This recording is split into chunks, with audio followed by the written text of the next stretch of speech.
Hello and welcome back to Probability and Statistics. In this video, we will discuss Introduction to Statistics. Our learning goal is to know the three overlapping phases of statistical practice and know what is meant by the term statistics. We'll also dive into the review of Bayes' theorem as introduction to the next lesson. So we'll start off by statistics. So statistics deals with data. Generally speaking, the goal of statistics is to make inferences based on data. We can divide the process into three phases.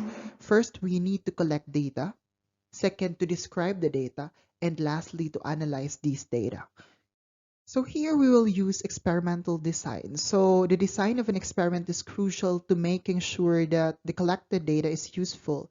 The adage garbage in and garbage out applies here. A poorly designed experiment will produce poor quality data from which it may be impossible to draw useful or valid inferences. To quote R.A. Fisher, one of the founders of modern statistics, to consult a statistician after an experiment is finished is often merely to ask him to conduct a post-mortem examination. He can perhaps say what the experiment died of.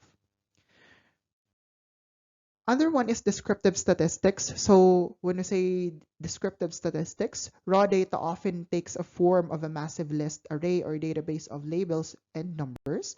To make sense of the data, we can calculate summary statistics like the mean, median, and interquartile range. We can also visualize the data using graphical devices such as histograms, scatter plots, and empirical CDF. These methods are useful for both communicating and exploring data to gain insights into its structure, such as whether it might follow a familiar probability distribution. We also have inferential statistics. Ultimately, we want to draw inferences about the world. Often, this takes a form of specifying a statistical model for a random process by which the data arises. For example, suppose the data takes the form of a series of measurements whose error we believe follows a normal distribution.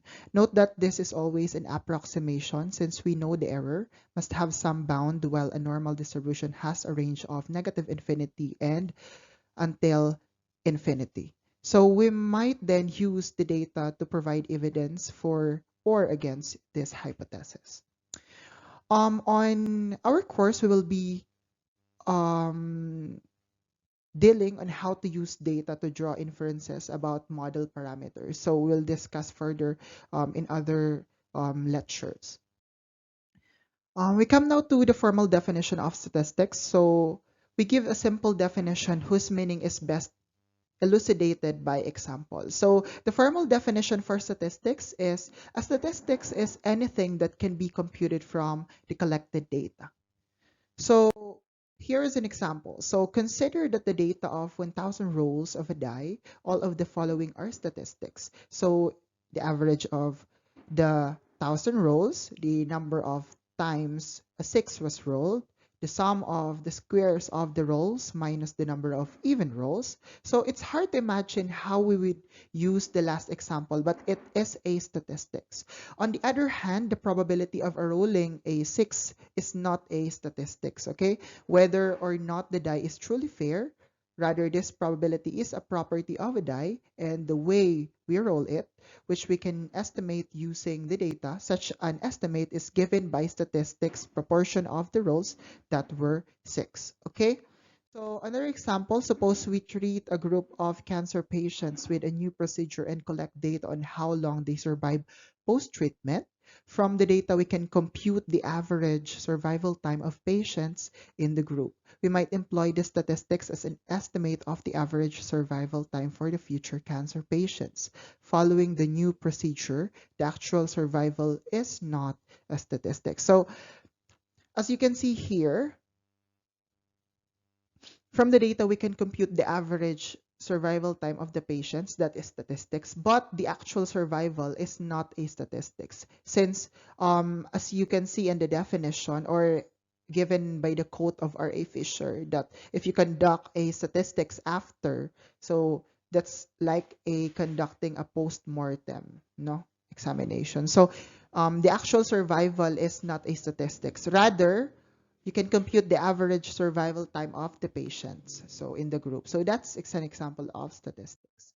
So another example, suppose we ask 1,000 residents whether or not they support the proposal to legalize marijuana in Massachusetts. So the proportion of 1,000 who support the proposal is statistics. So the proportion of the people who support the proposal is statistics. But if we say that the proportion of all Massachusetts residents who support the proposal is not a statistics, since we have not queried every single one, or note that the word collected in the definition of statistics. So rather, we hope to draw a statistical conclusion about a statewide proportion based on the data of our random sample. So here we have in our course, we'll deal with two types of statistics. We have the point statistics and interval statistics. When we say point statistics, this is a single value computed from the data, such as the simple average of xn or the sample standard deviation of Sn. So furthermore, in interval statistics, an interval of A and B computed from the data. This is really just a pair of point statistics and will often be presented in the form of the sample mean given the sample standard deviation. Okay, so let's have a review on Bayes' theorem.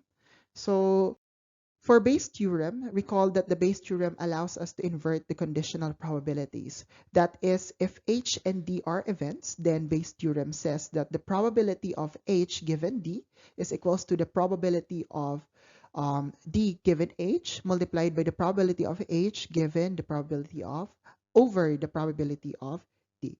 So here in scientific experiments, we start with a hypothesis and collect data to test the hypothesis. We'll often let H represent the event of our hypothesis is true and let D be the collected data. In these words, Bayes' theorem says P, the probability of hypothesis is true given a data, which is equal to the probability of data given that the hypothesis is true multiplied by the probability of that the hypothesis is true over the probability of the data. So the left-hand term is the probability of our hypothesis is true given that the data we collected. This is precisely what we'd like to know when all the probabilities on the right are known exactly. We can compute the probability on the left exactly. This will be our focus next week. So unfortunately, in practice, we rarely know the exact values of all terms on the right. Statisticians have developed a number of ways to cope with this lack of knowledge and still make useful inferences. We'll be exploring these methods for the rest of our course. So I will give you an example. So let's say, for instance, screening for a disease redox. So suppose a screening test for a disease has a 1% false positive rate and a 1% false negative rate. So suppose also that the rate of the disease in the population is 0.002. So finally, suppose a randomly selected person tests positive. In the language of hypothesis and data we have, let's say, for instance, the hypothesis will be H, which will be equal to the person has the disease. And we also have the data, which is denoted by D, which is equals to the test was positive. So we want to know the probability of the person has the disease given that it is a positive test. Okay. So here in this example, all the probabilities on the right are known, so we can use Bayes' theorem to compute what we want to know. So here is the given formula and the given values was interpreted. So let's say, for instance, that the probability of hypothesis given the data is equals to the probability of that the person has the disease given that the test was positive. So that will be equal to the probability of H given D. So in Bayes' theorem, we have the formula, the probability of T given H is equal to the probability of H over the probability of T. So we inverted the given conditional probability. So here we know that the probability of the person has the disease given that it's positive is 0.99%. Why? On the previous, as you can see in the previous problem, we are given a value that we have a 1% false positive rate, so 1%. So that means we will deduct 1% from 100. That's 0.99. So that's how you get that. So multiplied by the probability of um, the hypothesis. So we have the value 0.002 given on our problem. So that's why we'll multiply that by the probability of the person has disease given that is positive. So 0.99 multiplied by 0.002 over, we'll get the probability of data, the total data. Since we already know um, the probability of the disease, the person has disease given that is positive, given here. So we can just deduct this one from 100. Okay, so we'll add, so 99 100 minus 0.9 100 minus 0.100 minus 1 minus 0.99 is equals to 0.01. Okay, so we also have 0.002, so 100 1 minus 0.002, which is equals to 0.998. So now we can get the total probability of the data. So here we can compute that. So we'll divide the probability of the person has disease given as positive multiplied by the probability of um, the hypothesis over the total number of data, which we sum up here, so which is equals to 0.166. So that's how you compute Bayes theorem. So before the test, we would have said that the probability the person had the disease was 0.002.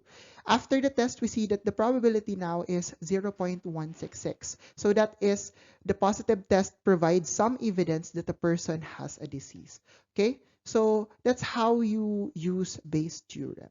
Okay, so that's it for the introduction to statistics. Thank you very much. And if you have any question, you can raise it on our group chat. So next week we will discuss Bayesian statistics. So thank you very much and stay safe.